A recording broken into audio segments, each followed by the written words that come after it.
होली शिव चर्चा बहुत बढ़िया लेके आयल बड़ी। रउआ लोगन के अच्छा लगी तो प्लीज लाइक शेयर सब्सक्राइब दबा के करी और भजन सुनी शेयर करी कमेंट में हर महादेव जरूर लिखी। चली भजन सुन ली।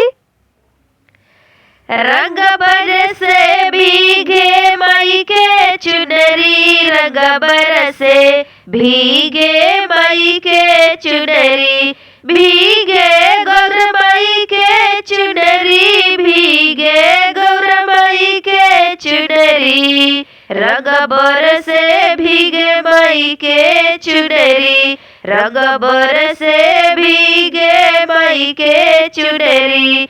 गौरा माई होली कैलाश खेले, गौरा माई होली कैलाश खेले, कैलाश खेले हो कैलाश खेले।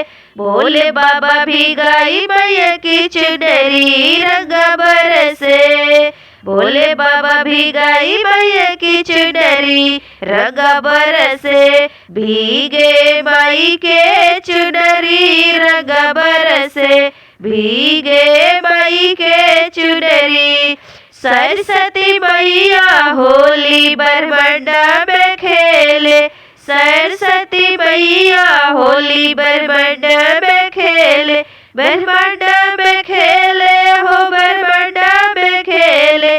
ब्रह्मा जी भी गाई मैया की चुनरी, रंग बरसे भीगे माई के चुनरी, ब्रह्मा जी भी गाई मैया की चुनरी, रंग बरसे भीगे मैया के चुनरी।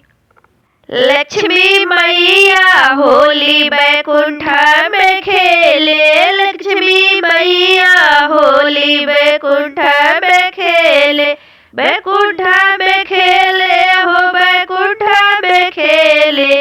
राम जी भी गाई मैया की चुनरी, रंग बरसे राम जी ने भी गाई मैया की चुनरी, रंग बरसे भीगे माई के चुनरी, रंग बरसे भीगे माई के चुनरी। राधा मैया होली गोकुल में खेले, राधा मैया होली गोकुल में खेले, गोकुल में खेले वृंदावन में खेले। मोहन भी गाई मैया की चुनरी, मोहन भी गाई मैया की चुनरी, रंग बरसे भीगे माई के चुनरी, रंग बरसे रंग बरसे भीगे माई के चुनरी, रंग बरसे। हर